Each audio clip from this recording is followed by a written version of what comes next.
So first of all, I believe that creativity is a human trait. It's an inherent skill, and we all use it every day. Some of the things I'm going to talk about will support that. So first of all, I think my formula for being an artist has to do with a few things. The first one being fascination. You have to be fascinated with something. The second part of that is you have to be willing to cultivate the skills and the understanding of that material that you're going to use.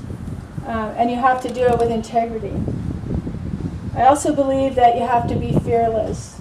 And there's a lot of little failures that occur in this process, and you have to get past that and build some confidence. Because when you create something and put it out there, there's a little vulnerability happening. When you make something under pressure, because you have a deadline, there's always that vulnerability of not succeeding.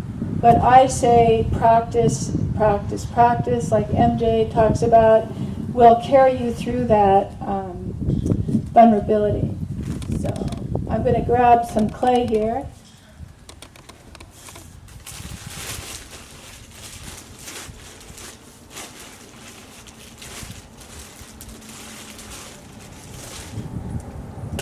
So I also think to get your ideas out there and as a teaching tool, I think you need to study the material. You need to seek out how it's made in many different ways, how many different cultures work the material.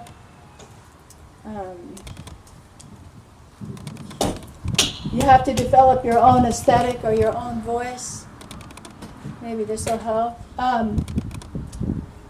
So how many of you people have gone to a museum or an art show or a sculpture garden or even a musical, and suddenly you are stunned by what's before you?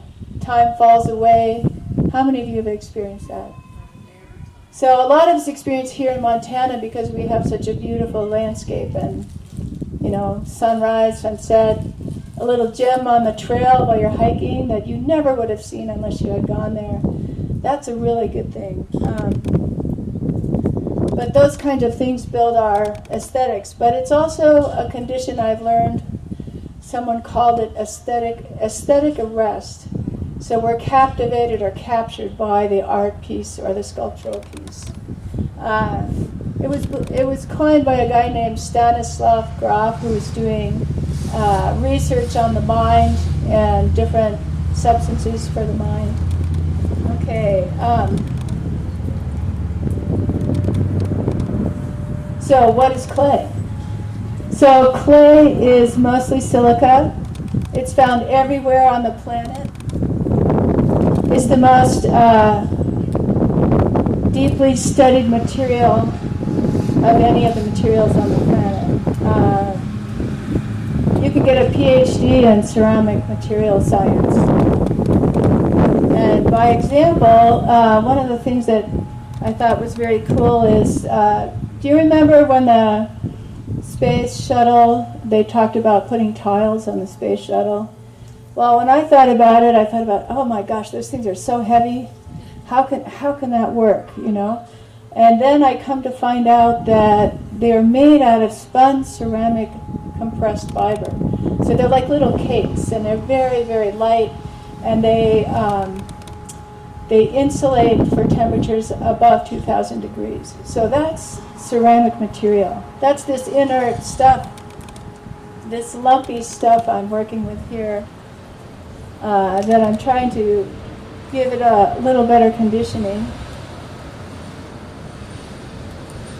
Another factoid about materials, a glazed material, recently they fired it multiple times, and every time you fire a material, in other words, take it up over 1,000 degrees, it becomes something else. It goes through a chemical change. And they figured out how to make a paint with this material that allows F-16s to travel twice as fast. That means it's pretty slick stuff. Okay.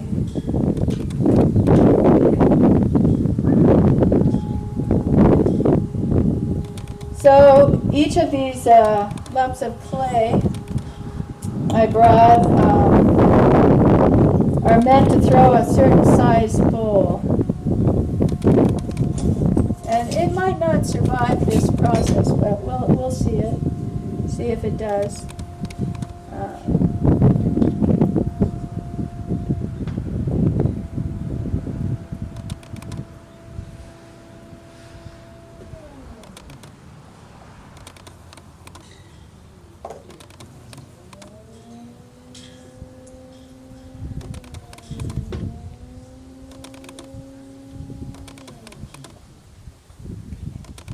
So before I get any farther along, I wanted to talk about this really cool idea that was presented at a ceramics conference in about 1997, 2002, somewhere in there.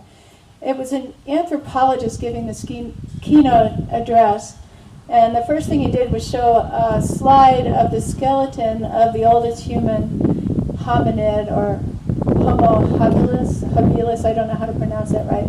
And the name of the skeleton they named her Lucy. And what was so special about this skeleton is it had opposable thumbs on the hands.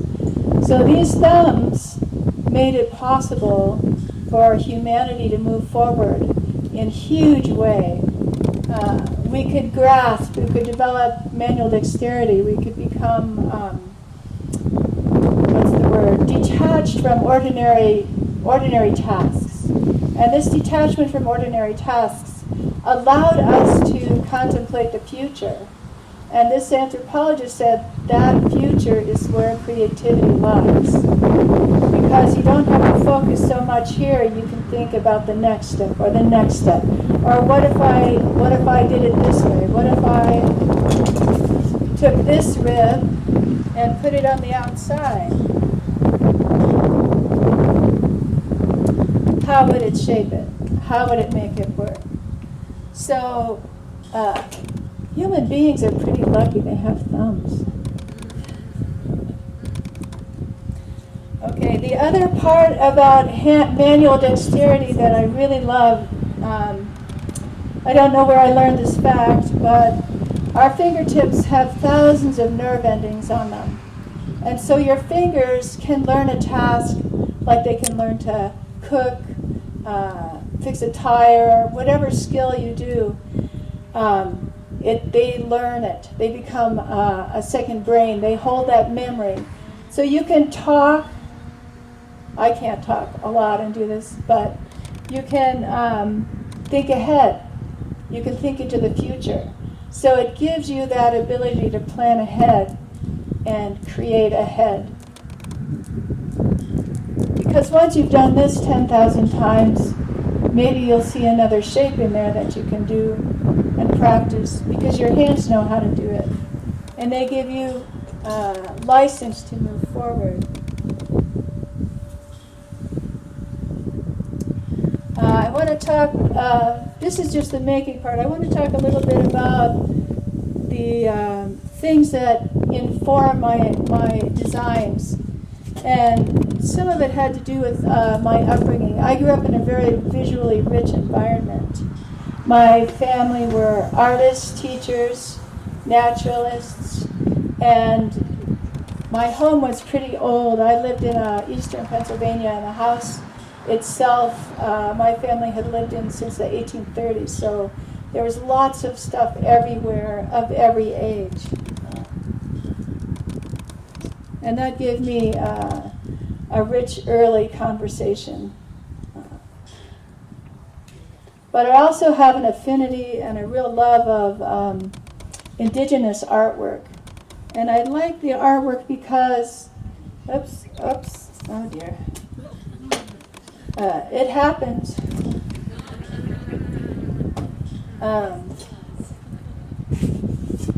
But I learned something. So I consider it not a failure. I consider it a learning process of what not to do. So.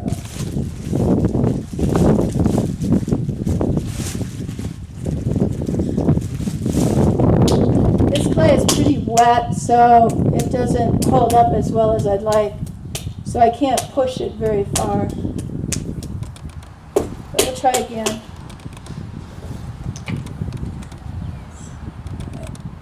So back to indigenous work. The thing that I like so much about it is everything in it, colors, design patterns, even its functional use, all are tied back into what's valuable in the community, what has meaning.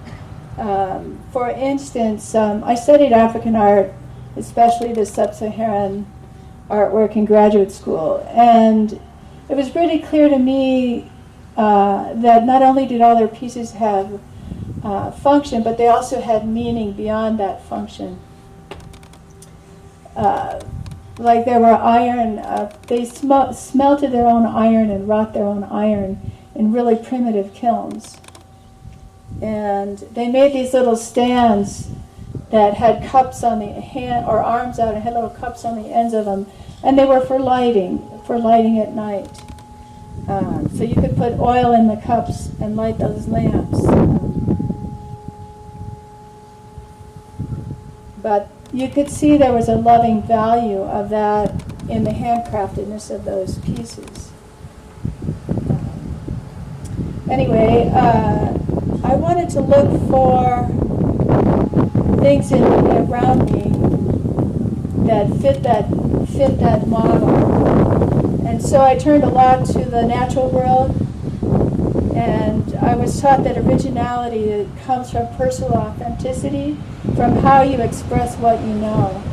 So it's always good to study what you want to do before you do it, and get to know what your design work is all about. So I had a lot of that growing up. I had a lot of looking at flowers, a lot of walking through the woods, a lot of playing in the pond. And so when I choose some of my designs now, I try to always connect them to something that's very personal. So you can see here there's a teapot and a jar, and the images on them are somewhat stylized by the use of a Chinese sumi painting method or design work. But there are flowers of the magnolia tree, and the magnolia tree where I grew up was a real special place. So that's where that comes from. The Asian substance comes from the fact that I studied under a man who taught about Japanese folk craft tradition. So that sensibility of design came from there. How am I doing on time? 3 more minutes. I just wanted to talk a little bit about the notion of fearlessness. I think to be an artist or to move forward in any self-expression, you have to have an element of fearlessness. Because what you're putting out there is really personal, really close to you. And you are compelled to do it, but you also make yourself vulnerable all the time. You know, when you put yourself out there, you want to be seen, you want to be appreciated, maybe you want to make some money and sell what you make. But all along the way, there are little pitfalls. You can have an accident here, you can take a big platter, like this platter, all the way through, and after the very end of the firing, and you pull it out of the kiln, there's a crack in it, and you didn't see it, or you didn't even know it was there until the very end. So there's a lot of loss and failure in this process, and you have to let that go. And the practice makes you confident.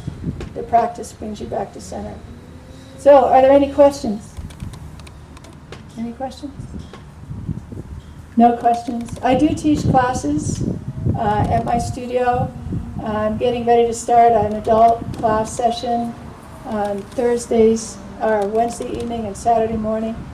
If you're interested, come and talk to me about it. I'm going to have to stop here to clean up. Anyway.